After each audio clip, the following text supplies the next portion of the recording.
Hello, everybody. My name is Animesh Pathak, and I am the Vice President of PanIIT USA and the President of IIT-BHU Global Alumni Association, IBJAA. On behalf of the smaller IIT-BHU alumni body and the much larger PanIIT USA alumni body, it is my great pleasure and privilege to welcome for a monthly conversation my batchmate, my good friend, my fellow alum, Varun Grover. He is a National Award and Filmfare Award winning writer, lyricist, stand-up comic, and now a filmmaker with his debut movie coming out next year in February, actually. We'll talk about that. Varun, welcome. Hi, Animesh, and hello, PanIIT Group. Hello, IIT-BHU Alumni Group. It's a pleasure talking to my dear friend. I'm here today as a writer, creator, lyricist, whatever, director. But it all started with Animesh and Pranay Arya, two of my friends from IIT-BHU, IIT-BHU. I was in college in 1999 to 2003. So we graduated in 2003. We were in different branches, but we did theater together. We had a theater group called GAP, which is Grover, Arya, Pathak. So Grover and Pathak are right now talking. Arya is somewhere in New York, New Jersey. So he'll be listening to this, and I'm guessing he'll be the first one to comment. Yes, indeed, Varun. In fact, let's start by taking a couple steps back and let's talk about childhood. Tell us a little more about growing up, school. At what point did you come to know about there's this thing called an IIT and you want to apply for it and all? How did that start? Hmm. So I was born in Himachal. My father had a transferable government job. He was in military engineering services, first of his family, to actually go out and study. We come from a family of signboard painters. My grandpa and two elder brothers of my father, they all were street painters, signboard painters. They used to make film posters at one point, like on signboards in Haryana, Yamunanagar. So my father is a first generation refugee, post-partition Punjabi family. And so he had a job in Himachal at that time when I was born in 1980. And we kept moving. Then, as military jobs, take you around the country. So then we came to Dehradun. Then we moved to Lucknow, where I spent a considerable amount of time. Because once you get to a bigger city, the simple middle class family funda of okay, now get stationed here so that kids can complete their education. So me and my younger brother completed our education in Lucknow, the high school and intermediate, and then I went to IIT-BHU after that. So I always had so my father is a very keen reader. He loves movies. So we always had that, had access to lots of books, comic books, even or novellas for children, and lots of monthly magazines, which are children magazines like Balhans and Nanne Samrat and Parag and Champak and Nandan, of course.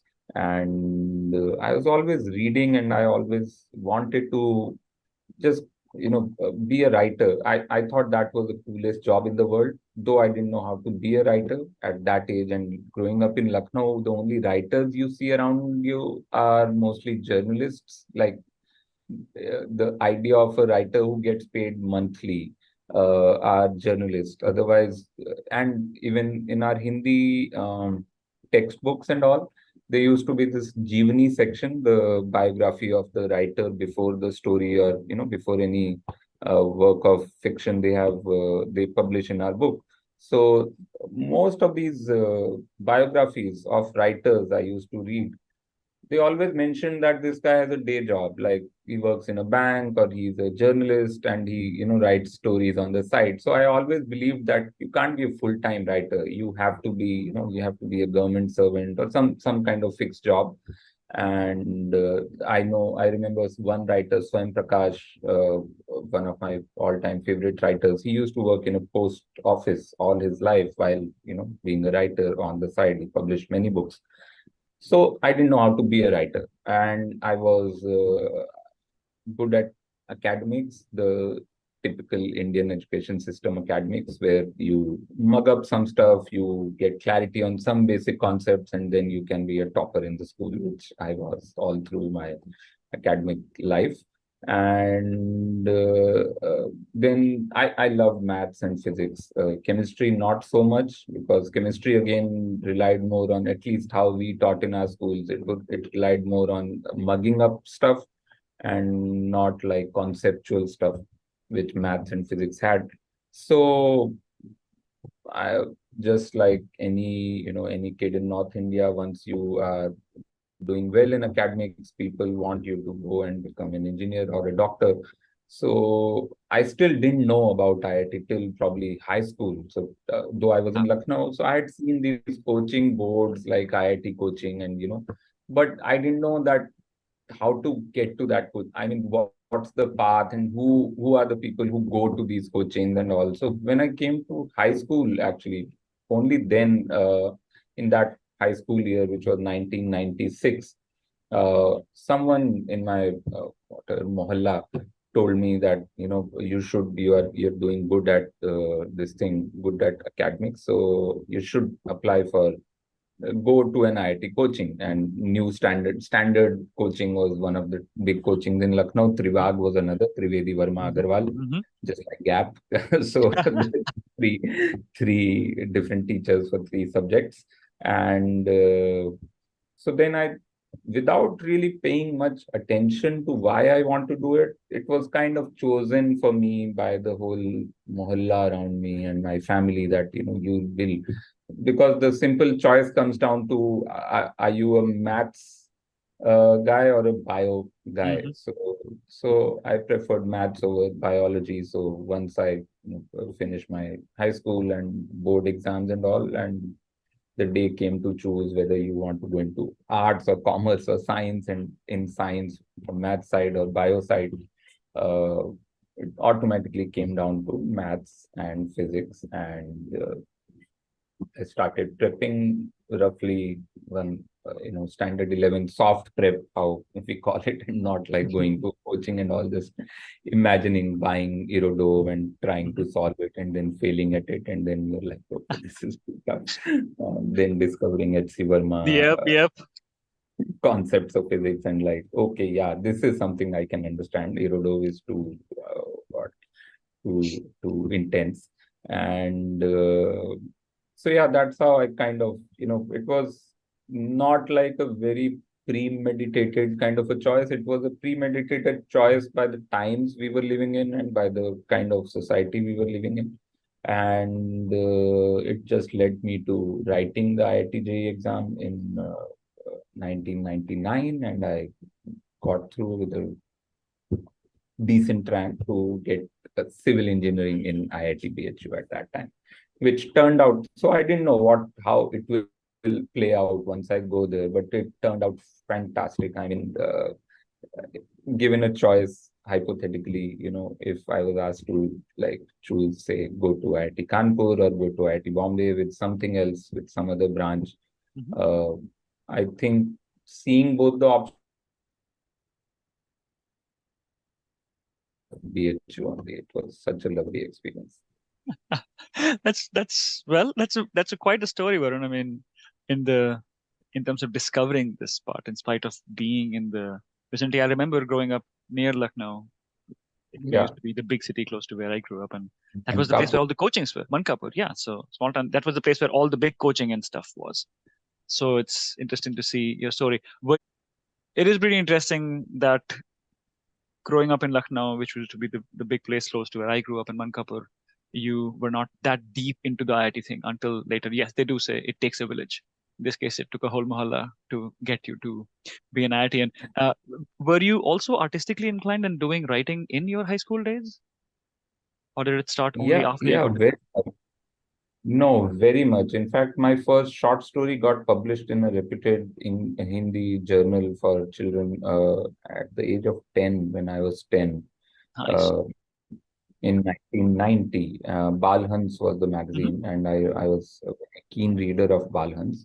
And there was a short story in one edition of Balhans, which had a sad ending. I didn't like the sad ending. Hmm. It was about the relationship between a schoolboy and a bird. He find injured bird he finds on the road, and he heals the bird. And at one point, the bird flies away, Hmm. and it left me with a bit of sadness. So I thought, okay, why not write a sequel? And that was not the age of sequels. I wrote a sequel to that story, Nice. and yeah, and I sent it to the magazine.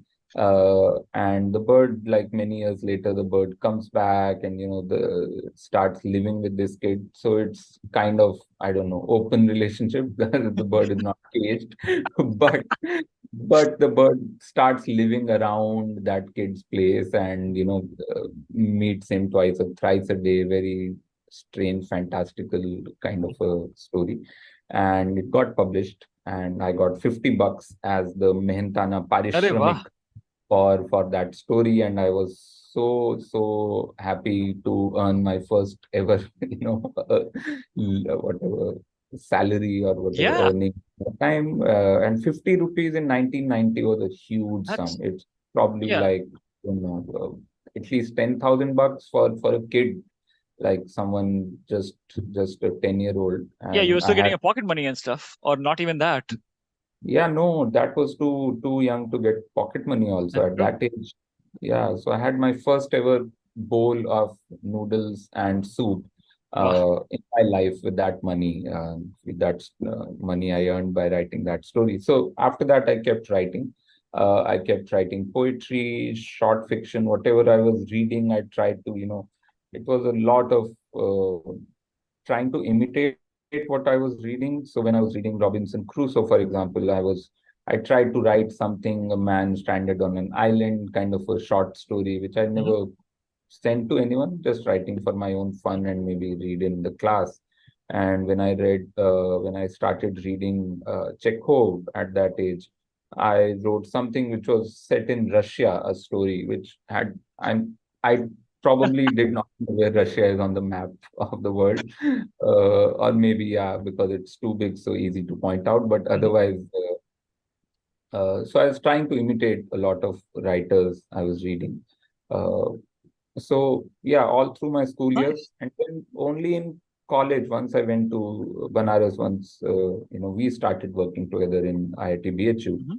Only then new challenges came in terms of the multiple genres of theater we had in Hmm. IIT-BHU, from expression, which is like a topic is given to you 24 hours before the event, and you have to write a completely new skit Hmm. for in those 24 hours, and make it like build the entire production in 24 hours. So those kind of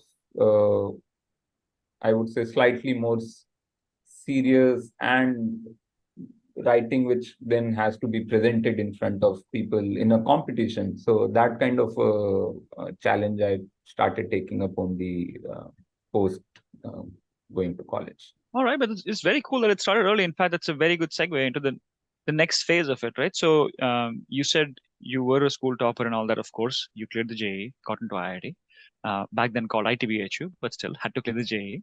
All those things were there. Um, how were you academically in college?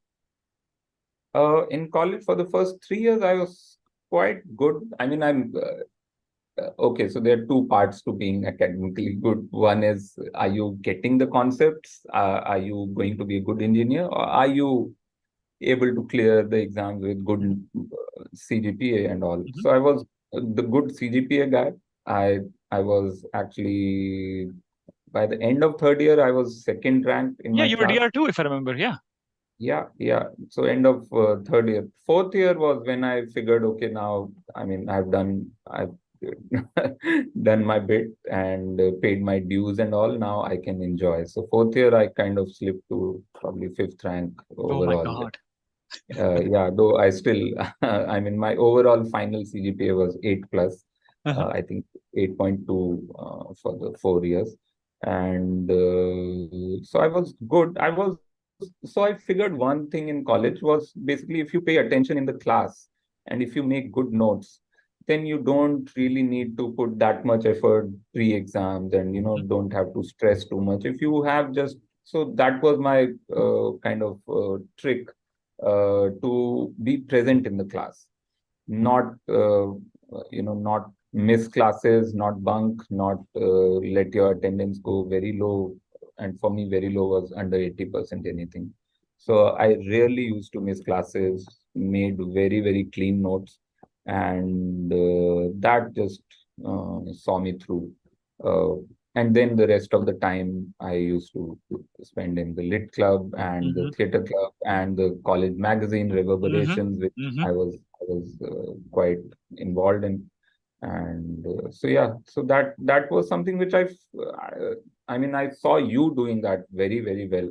You were like the straight 4 or 5 semesters, 10, 4 semesters. 4 semesters, 10, and you would always be, no one had seen you studying actually. You were always up to something which was the extracurricular activities in college, that sometimes included making elaborate pranks for 1st April.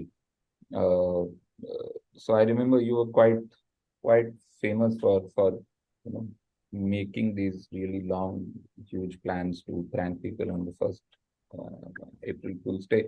So yeah, so that was something which you very well know, how Mm-hmm. easy it is to actually focus on studies in the class, and then you're free to do whatever you want to do, which very few kids around us were doing. I was very surprised that they would do the opposite, which then takes double or triple the effort if you want Mm-hmm. to get to the same grade. Sometimes not even to the same grade. Half of Mm-hmm. that grade requires double the effort if you're not present in the class. Yes. And Yes. so, So there you have it, guys. Those of you who are listening and who are still in college, it is actually possible to have an 8 plus GPA on a 10-point scale and still be an award-winning artist after that, and of course have other tracks as well. Yes, just be sure to study in the class part of it. Um, yeah. Varun, let's go deeper into the IIT-BHU part of it. You already talked about how you had from your school days you had a certain amount of exposure, but then Mm. there was a thriving theater scene that you encountered in BHU, in IIT-BHU. So tell us a little more about your exposure over there between the like in first year, were you already doing some stuff, or were you a little dormant in the first year, or what? When did you start writing stuff? Yeah, so first year was mostly dormant, but I wanted to do something, but I didn't find my tribe, so to say, in Mhm. the first year. Also, first year is, you are kind of disoriented, the kind of sheltered, protected Mhm. families come from, you are kind of thrown out in that huge world, and BHU is huge. BHU is really, I mean, it's scary the first day you enter and you're like, अरे rickshaw चले ही जा रहा है, कब आएगा हमारा hostel? Like, you enter the main gates Yeah. and it's 3 kilometer ride on a cycle Mhm. rickshaw to the hostel, and then from the hostel to the departments is another kilometer roughly Mhm. by cycle and all. So it's a so and then lots of students around you are mostly chasing either another attempt at IIT to get to you know more famous IIT, Mhm. or topping the branch so that they can go for a Oh BC yeah, branch. yeah, yeah. You were in civil, so of course branch changing was Yeah, a because big so piece. many things going on around you, and you want to also understand the system, understand how this college life works, and uh, so it was very confusing the first few months, and I couldn't find anyone who was as interested in arts and literature and theater as me. But then one expressions competition came up, which was a 24-hour challenge to Mhm. make a skit on a topic. And this was roughly around the end of I think it was in the second semester. So first semester we didn't do anything. Mhm. Second semester, where I first saw you and Pranay do their Mhm. thing. And so that was the first time I managed to convince, fellows from my branch to come together, because it was a inter-branch competition. Mhm. So So then some kind of ego also came. So there was one senior who came and, who told us that you guys will never be able to do anything, your particular branch, because you guys are the laziest bunch we know in the first year. So that kind Yep. of pumped the entire class, and we all came together, and I wrote something and directed that thing. Uh, and we participated in that, and we won that competition, the first ever expression, which was about the Gandhiji coming back. Uh, so Oh, this was the the first year expression. Yeah, so KBC was second year, Hmm. but first year expression was Gandhiji, almost like Munna Bhai, Hmm. Lage Raho Munna Bhai. Gandhiji comes back, and uh, how he is treated in today's India. Like when he tells people he's Gandhi, how people treat him and all. And so it was Gandhiji seeing the fruits of his struggle in today's India, kind of a thing. And we won that, and that of course, that convinced the rest of my class that they are done with theater now. They have achieved the top prize, so they don't want to do anything with theater after this. And for me, that was the beginning that, okay, I have something which, I have written something which got a good response, so I'll continue doing it. And then early second year, we did the KBC expressions, Hmm. where I actually saw you first. Hmm. Uh, and then that was like, so then I think you and Pranay were rehearsing your own skit somewhere at the BT. VT Vishwanath Temple. And I was walking around frustrated because none of my team had shown up for the rehearsals, and I was just standing there thinking, what should I do? And it was almost like by chance you guys are rehearsing there, and I walked up to you, and we both had seen each Hmm. other's work. So you guys asked me if you want to join, and I joined you guys after that. And then post that, it was a completely different trajectory. Second year onward, second year, I think we did a couple of skits, and then third year we did like a So much. bigger bunch of skits, and then the fourth year we put together a play which was like a proper full-fledged theater production with lots of stuff on like stage design and music, original songs, multiple actors, a narrative which we wanted people to cry by the end of it. Yeah, some people did. In Hmm. fact, I remember one of a couple of faculty members also crying by the end of it, which was really, to So make. it's interesting how you, starting from a writer who does not like a sad ending, which an ending is honestly is just like bird flying away kind of an ending, nothing even more than that, no death and whatnot. So much Yeah, moved by it to write a sequel of fan fiction to make the ending a little more happy. yeah, You kind of came a weird full circle by the end of college. You were writing a script with the explicit yeah. goal of getting people to cry. And a script which was about a young kid dying actually in hospital through Mm. terminal illness and all. So yeah, that's how I think, uh, yeah, It was things change. definitely, yes. There may still be a YouTube videos hidden somewhere that has that particular skit. It's Yeah. pretty impressive. And then, so final year in IIT, everybody, of course, is looking for a job. What were you looking for? I was looking for a job in Bombay or Pune. I knew for sure that I'm not going to, go to a software company that, works out of Bangalore, or Hyderabad or Chennai. No, I wanted to go to Pune or Bombay because by the end of fourth year, I was very sure I'm going to attempt a life in writing uh, in Bombay. And so I saw the list of companies that were coming for the campus interviews, and Canway was one of them, which later became Capgemini. But at that time, it was Canway, which was Canada and Bombay combined. So the two founders were one was from Canada, one from Bombay, and Canway was stationed in Pune. Mhm. And so I was very keen to clear that interview, and I did. And why Pune? Because Pune had the Film Institute, and it was anyway close to Bombay, just a 3 hour road trip. And so there was no company from Bombay which came to the campus. So Pune was the closest. I wanted to be close to Bombay, explore a bit while working, having a day job in this software company. So yeah, that's also one strange thing at that time, at least. Now I think lots of core companies are coming for civil and ceramic and all, because I think the infrastructure projects are again coming up in India for the last 10 years. But at that time, there was no core company. Mostly, all the civil engineering kids would end up in a software company or go and get an MBA and then yeah, again work in a management position. So anyway, the choices were software only. So this was a software company. I went to Pune and I started visiting FTI campus, Film Institute campus. And then I met someone there who was making a diploma film. So the direction students in FTI at the end of the 4-year course, they have to make a film, which is funded by the campus, funded by the institute. They have all the equipment and they have to make a 20-minute short film. So that short film someone was making, Shilpi Dasgupta was the director. She had written something, but Shilpi, I think she came from Calcutta. Her Hindi was not good. She wanted to make a Hindi film.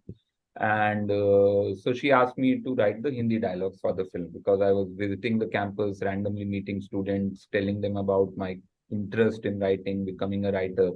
And I showed them some of my short film scripts I had written by then. So Shilpi gave me my first break actually.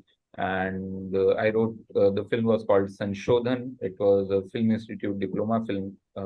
And I wrote the Hindi dialogue for that. And it went on to win a national award for that year's student Oh, film. nice. Yeah, and then because I wrote the dialogues, I asked Shilpi that if you would allow me to be on the sets in any, Hmm. as an assistant. So I worked in the art direction department as an assistant for the 5 days, 6 days of shoot. So I got to spend some time on a film set. I got to spend some time in Film Institute while working on the script. Got to make some friends, and that gave me the confidence that okay, I can now quit my job and maybe move to Bombay or write the FTI exam. So I actually wrote the exam to get an admission in FTI.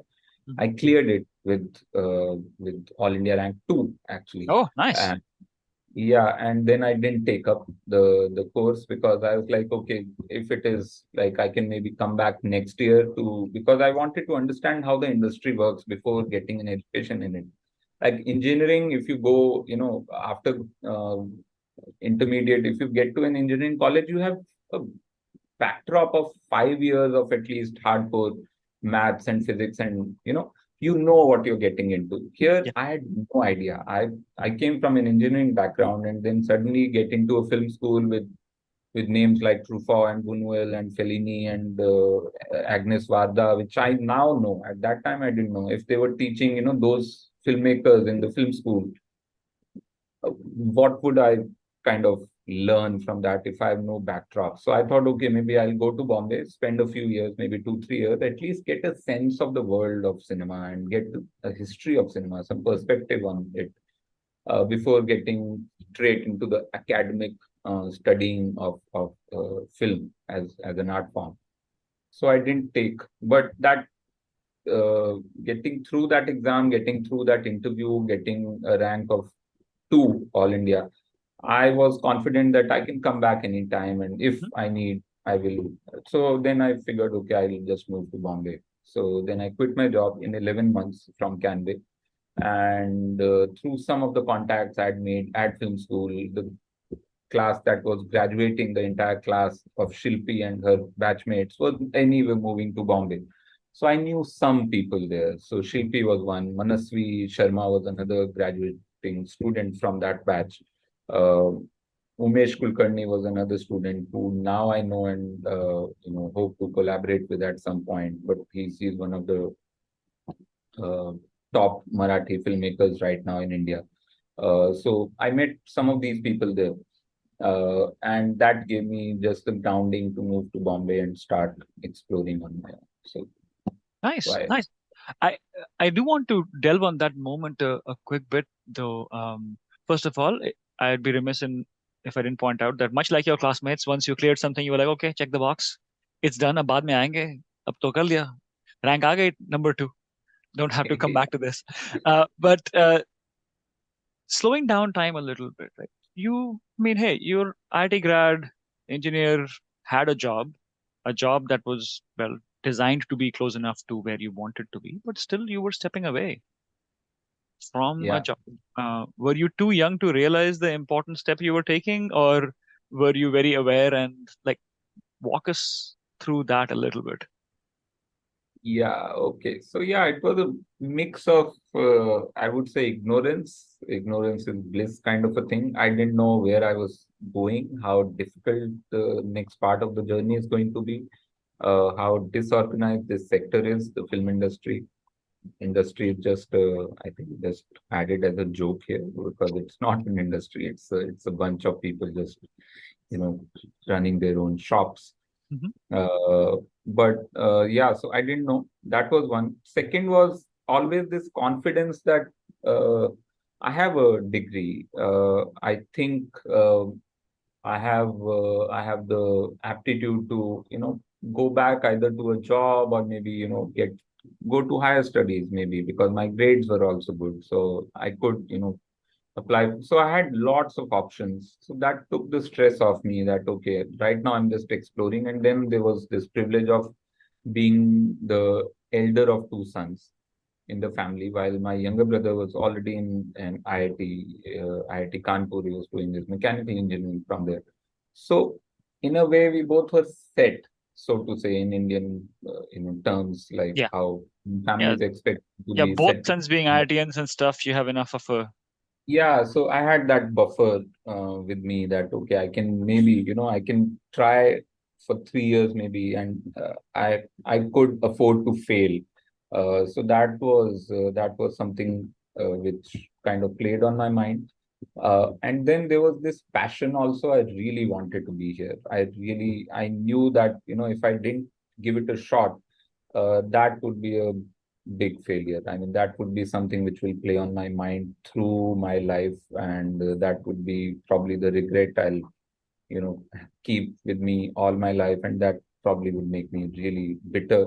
So I thought, no, definitely I have to try, even if I knew no one in my family had ever been to Bombay. Forget having someone, some contacts here in my entire family through generations, no one had been to Bombay. So Bombay was this scary place, and this industry, I didn't know how scary it would be. It was very, very disorienting when I came here. It was very unsettling. People would not meet you. People, when they meet you, I mean, the only reason they would meet you is because they want to exploit you, This not was because 19 years ago, by the way, right? yeah. This was 19 years ago. 2004, I moved to Bombay. Mhm. 2003, I graduated, moved to Pune, 11 months. 1st of July 2004, I landed up in Bombay. Uh, and it took me, initial 1.5 years were quite difficult because yeah, everyone would just exploit you. So one of the first gigs I did was for a show called Parde Ke Piche. It was letters from the fans to various shows. So there were these two anchors who would read these letters and then get answers from stars. So someone would write, okay, Smriti Irani का काम मुझे बहुत पसंद है सास भी बहू में, तो उनका favorite खाना क्या है? Then the interview would go to Smriti Irani and she would answer, okay, my favorite food is khichdi or whatever. Mhm. And so I was supposed to write the anchor links for the show where what would anchor say before reading the letter. Sometimes we would write fake letters also because there were not enough letters on the show. And sometimes we would even write fake replies from the stars also. कि अच्छा Mhm. उनका favorite रंग ये है ना उनकी favorite movie है. So these kind of things. So I was working as a ghostwriter for the show. So ghostwriter is basically someone else gets their name on the show. So the main writer would get their name credited as the writer of the show. And they were getting 15,000, the writer of the show, 15,000 per episode. And he would pay me 2,500 for doing the entire job without my name on it. Uh, So those kind of things I was doing for the first year. And even those 2,500 would come sometimes, after 4 months of pestering and requesting and begging, ki hamare paise de do and all. So that was a really, because coming from a software job, like Yeah. for 11, where uh, end of month, 5 p.m. before you exit office, you get a message, an email saying the salary has been Mm-hmm. credited in your Mm-hmm. account and all that. So everything is very smooth and very respectful. Uh, so what hurt me more than the lack of money or systems was the lack of dignity which was given to writers at that time, Mm-hmm. how we were treated. And so that took me a while. So that also, again, going back to your question, it played in my mind, why am I doing this? But then the answer was always that, one, I've still not entered the system to either understand it completely or to start changing it at some point. Uh, so I wanted to be there. I was loving what I was doing. I was loving the work. Just that the things around the work, which was dealing with people who were always trying to, you know, uh, prey on you in multiple ways, was uh, was difficult. But then slowly, I mean, the work started speaking for itself, and people started noticing that, okay, there's this writer who is very disciplined, and that discipline, I think, again came from my years at IIT-BHU. That, the kind of, exactly going back to, so if you are present in the class, you will never have to struggle much.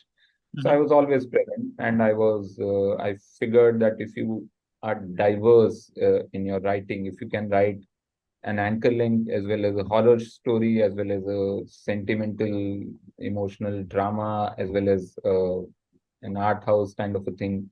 So then you will very quickly, get in, because people want writers who are able to churn out anything, not like specialized too much. Slowly Mm-hmm. you can get into a specialization, but it's like your first year of MBBS in a way. Mm-hmm. You're just learning about the various body parts, and you have to know about every part of the body. Mm-hmm. You have to, so be Or first year of versed. engineering, where you have to go to all the Yeah, workshops. yeah, all the workshops. So yeah, it's exactly. So that was my early time, and it kind of, now in retrospect, it was a great learning time. It was frustrating, but it also gave me what have built my muscles for for the long run. So, You know, what was a turning point? Do you remember a moment when you look back and you're like, "Yep, that crazy phase is over. I have now finally paid my dues." okay. So I think. Uh, it kept happening again and again. I mean, it still happens. I still have those moments where for example, I get a call from someone I really, really admire, and they talk to me, and they say that they've seen my work and they like my work. So it's always a new level of the reward neuron Mm-hmm. firing in the brain. So that keeps happening. But yeah, I would say the first time I saw my name on TV, that was in 2005. This was Jai Uh, Hind?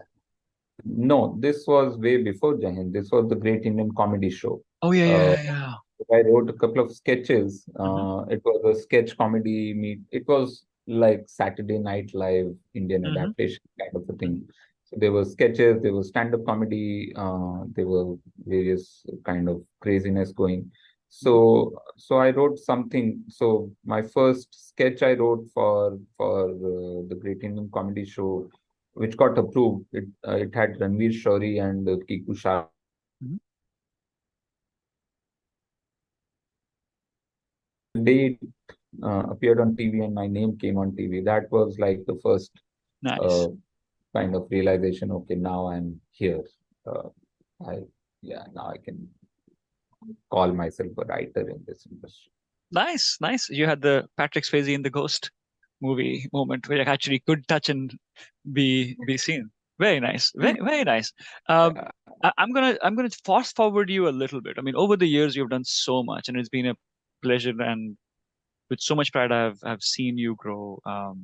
including milestones like Jai Hind, India's first YouTube-based comedy show, structured, running regularly, addressing topics that you could Yeah. not address on Indian TV at the time. Very clearly, I still remember your Yeah. Bharat Datta classic character. Hopefully, someday we'll have a cameo from you in one of your movies in that particular thing. Of course, moving on to writing the lyrics of Gangs of Wasipur, getting the success at Cannes, um, writing Masan, then over time, like all kinds of things, including Sacred Games, having your own performance series, the performative show that you guys have created, Acid Acid Democracy, your Yeah. major stand-up career. Um, but there's something new from your AIR in the JE to getting into the IIT, and then your AIR too. Lots of AIRs have been attached to your name, the All India ranks. I'm Yeah. so happy to know that you are now a full-on filmmaker, having made a film.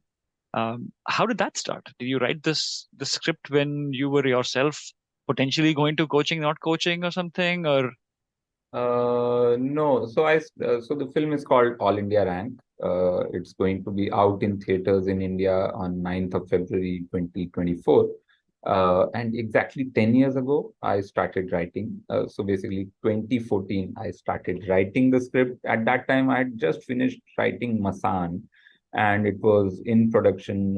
The prep was going on, and it was probably going on shoot in a couple of weeks or 2 weeks, or a month. And I thought, okay, now I should write something for myself, also something I would like to direct someday, because I always wanted to be a director.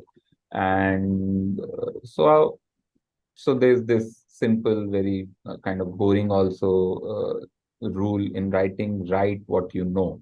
Uh, and so I thought I'll start with something which is very personal, which is kind of my life, or life I've seen, of friends around me. And I'm a sucker for the 90s, and sucker for nostalgia of those times in India when life was, uh, I'm not saying better, but much simpler, definitely, even if it was better or worse, whatever, but it was much simpler. There was much more value to being aimless.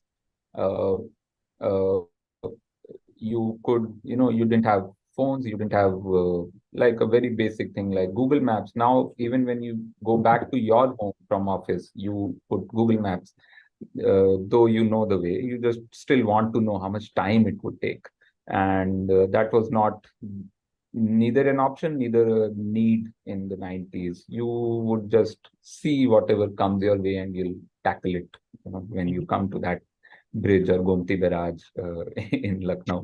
Uh, so I wanted to write something personal, and I wanted to also capture that time on screen of the time I spent in Lucknow, just when I was about to write the IIT exam. So those 2 years of IIT prep in school, and right after school, 1 year of drop for IIT coaching and all. So there's something about that time, something about that whole process of a 17-year-old pushed into a system which is much bigger than them, and reminiscing about those times. So I thought, before I uh, forget all those smells and textures and places and faces, I should do something about it. So that was the origin of writing All India Rank, which is about a 17-year-old boy in 1997-98 in Lucknow, who is sent to an IIT coaching in Kota, because his father has this great idea that if the kid clears IIT, and he will pull the whole family out of the mediocrity of the middle class existence they have, uh, which was again a very, very personal thing. I've seen this in my entire friend circle, in my own family, and I wanted to again uh, uh, kind of show that, because there have been some stories about IIT and ambition, and there have been shows, TV shows, there have been a couple of films, but I felt what was missing was this empathetic uh, origin story of why Indians are obsessed with IIT. What is the reason every family, apart from, okay, there is a very simple monetary, angle at the end of it. Okay, you get a good job, and we every year in newspaper, this thing we read, okay, this IITian landed a package of 2 crores from Google Hmm. or whatever, Hmm. Apple or something. That is the fantasy part of it. But what is the core internal logic people have for pushing their kids into IIT coaching apparatus? And so I wanted to go there, but with comedy, with a slice of life uh, uh, take, and with lots of music from the 90s, something which I really cherish. I mean, I still listen to songs from Sajan and Rangila and Roja and Bombay and You all the also Jhankar created beats. music like that with Dard Karara for the Yeah, Malagasy. the Jhankar beats of the 90s with Kumar Sanu and Sadhna Sargam and Khayal. So we wanted to do something like that, and I think, yeah, we succeeded in a bit. That is awesome. I mean, having had the awesome privilege of being able to attend the premiere here in LA, it was Yeah. definitely a movie that transported me back, and our good friend Pranay Arya and all of us 90s kids back in that time. And I'm sure the feelings are not fundamentally dissimilar still. The Mm. IITs in a country as large as India, as populous as India, still are a gateway to success and a gateway Yeah. to prestige, much more than success financially, as you said. Mm. Um, the IITs also seem to have become a gateway for joining the showbiz. Yeah. There are so many fellow alums from IIT-BHU and other IITs who have joined the show business. Yeah. You did blaze the trail in a pretty good way, well, 20 years ago now, or 19 years ago now. Um, Yeah. for any young IITians who are watching this particular recording, either who are current students or people who are fresh graduates, apart from, of course, the basic fact that if you focus in class, you can get the good grades, so you have a backup and feel confident. What tips would you like to give? Is it any less or more stressful to join the industry these days? Is there a Uh, secret cabal of IITians who will help you? Like, what's the story? okay. So I think, yeah, that is another thing. If you have an IIT degree, you will be taken way more seriously than non-IIT. And that is the truth in India for anywhere, Was it even true if for it's you, Varun, 19 years ago? Or yeah, in a way, yes. I mean, it opened some doors for me where okay. people would at least, they feel, so that somehow people feel that two kind of people that come to Bombay, one who really want to come here and one who have no other option. And that's why they are here. Hmm. So as soon as you say, okay, you are from an IIT, you get bracketed into the first kind I see. who really want to be here because you have quit a good job and lifestyle and all that. So that helped. And the only tips I have is basically be authentic. I mean, nothing else comes before that, and nothing else is needed actually. If you are authentic, of course, you can start with imitation. We all start with imitating people we like, the voices we like, the kind of whatever writing styles and all. Or the metaphors. For example, I used to write a lot of poetry, which was heavily influenced by Gulzar Sahab, and so the kind of metaphors he used to have, I tried writing them. But after a point, you have to find your own voice, and that is the biggest asset you have. If you have a unique voice, and if you are in touch with that voice, and if you are able to cut through the noise of people wanting this and wanting that and like ये चलता है और इस तरह का कुछ लिखिए, get all that, write what you feel and what you believe in. And, and uh, uh, I think right now, to answer the second question, it is way easier for the writer to enter the industry because now there are way more productions happening. There are so many OTT channels. Every channel has multiple shows being produced every year, and for every show now there's a concept of writers' room in India, which did not, we did not have like 20 years ago. There Wow. was no concept of writers' room. There were only writers and ghost writers who would be exploited. And now you will be credited, you will be given a chance maybe as an intern in a writer's room, you can join as a staff writer, and you can be on the sets and learn quickly. So now there is way more respect. The the payment structure or salary structure is also way more regulated, much less exploitation.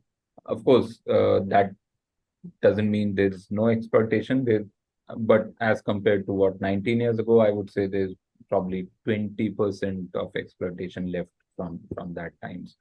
Uh, so I think at least for a writer, it's a very good time. For actors, it has always been difficult, and for actors, I feel it has become more difficult now because uh, somehow,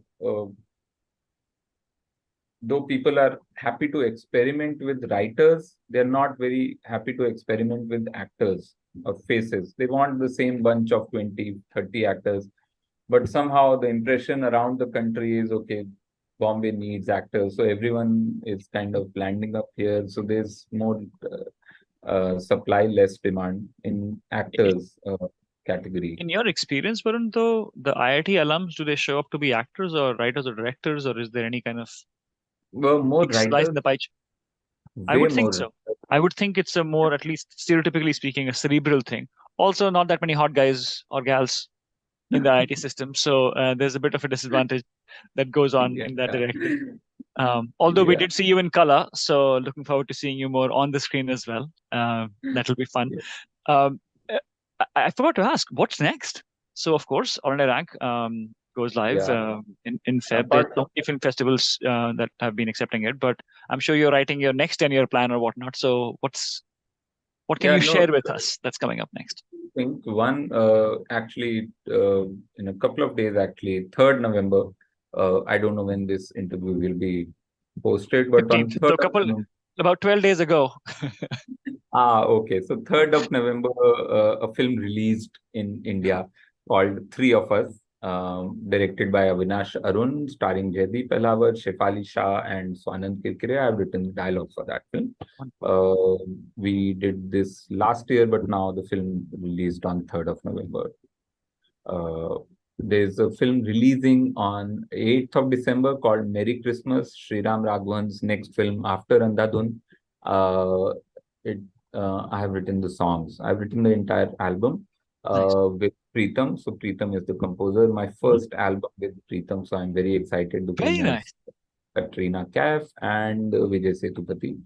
Uh, and then after that is All India Rank next year, 9th February Mhm. 24. My film is releasing in theaters all over India. And if we get good response, I hope we get a kind of a release in America and Britain, wherever. I mean, there's Well, PanIIT USA also has other sister organizations across the world, and really very, very happy to spread the word for that.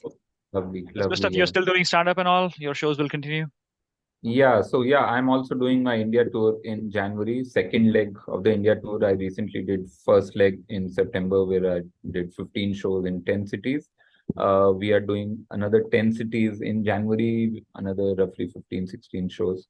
And so the show is called Nothing Makes Sense. The India tour will happen in January. Then I'm planning a US tour in the summers and UK tour in the summers also. So probably on the same kind of land up in London, do the Mhm. shows and head to America. So it will happen in May, June, July sometime. We are still figuring out the dates, but I hope to be in America and perform for the Indian and Desi population there in That America. that is wonderful, Varun. The obligatory classic question would, of course, be not just how people can reach you who want to talk to you, but especially if somebody is a student or a young alum, what should they send you in the message? What's a good thing to send to the legendary Varun Grover in a first hello message, apart from all the namastes Oh, and pranams and all that good stuff? Should I send you wow. my entire 200-page script or something, or how? What do I send you? Okay, yeah. So if you are really keen to send a script, so there are some ground rules. One, synopsis before script, logline before synopsis. So basically, send me a logline and synopsis. not the script. Logline is basically the technical term for one line brief of your film. It has to be one sentence, So as we exactly tech one. entrepreneurs say, that's the elevator pitch.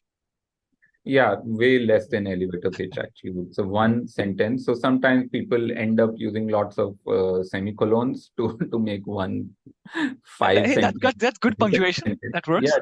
technically, yeah, that makes sense. But yeah, basically one log line and under 2 page synopsis, not a 4 page synopsis, not a 3 page synopsis, under 2 page synopsis with as much clarity as possible. Don't be vague about it. Don't try to impress someone with the language. Try to impress people with the story you have. Uh, that is the first rule, basically logline plus synopsis. Second is I read your stuff only once if I don't like it. Basically, give your best shot. You won't get a second shot, and that's true not just for me, for the entire industry. Wherever you send to a production house. The first time they read something and they don't like it, you will be put in the the shadow ban kind of a Mm, scenario where the next script you send will not be read on priority. So give your best shot. Take your time. If you think this is the best shot you have, wait 3 months, read it again, and then send. If you are still confident in 3 months, yeah, great. If you're not, if you feel okay, I can change a few things, then wait another 3 months and then read again. Basically, go into that loop till you mhm. come out of that loop, and then send. And yeah, if your best shot is still not good enough, no worries. You will find the story that is your voice. Maybe this is not your voice. So nothing to be disappointed about. Writing is simply about rewriting, and keep trying, keep learning. So, and some things which you can do without anyone's help is basically read a lot, write a lot, and review your stuff a lot with an objective eye. And objectivity comes only with distance. So basically, once you write, don't like immediately read next day and next morning and say, "Oh wow, I'm great," and this is fantastic. Wait 3 months and then reread it. You will get much more objectivity. Uh, so yeah, these are some of the tips I share with everyone, and I think they have helped me a lot. These basic ground rules. Whenever I've sent something to someone, uh, I know this is the best I can do on this. And if the best is not good enough, okay, no worries, move on. But yeah, it should not be like you send something in a hurry because you have the email ID and you're like, okay, now this guy आज मैं मिला था दिन में अब मैं रात को भेज देता हूँ. And a lot of times it is Oh, bad. So yeah. that's very sage advice, Varun. How can people get to you? So 2 places, social media. I handle my social media on my own. I read every message I get on Instagram. I go to the other folders. Then other ke andar bhi I go to the hidden others, and I check every message I get. If the message has some value, if the message has a query I have an answer for, and if the message is not just uh, trying to start a random conversation or a fanboy, fangirl conversation, that I generally don't respond to. But if it has something uh, genuine query, I always respond. If you have a query for a show, if you have a script you want someone to read and you put the log line there, if I like the log line, I'll definitely respond, and you can then send me the synopsis. And yeah, that's broadly it. And for those who have been living under a rock, what are your handles on the social media? Yeah, so Vidushak is my handle on Instagram. Vidushak, the old court jester in the courts of the 12th, 13th century India.